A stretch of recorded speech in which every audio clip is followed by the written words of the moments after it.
Begin in Parighasana and slowly stand on your knees. Open your right leg towards the right side with your heel in line with your left knee. Place your right hand on your right leg. Inhale and lift your left hand up while exhaling. Bend towards the right side with slow exhalation and slide your right hand towards your toes. Try to extend your left hand as much as possible. Inhale and exhale deeply. Straighten your left hand and bring your right leg and hand back.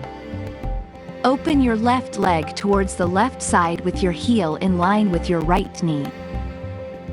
Place your left hand on your left leg. Inhale and lift your right hand up and bend it towards your left side with slow exhalation and slide your left hand towards your toes. Try to extend your right hand as much as possible.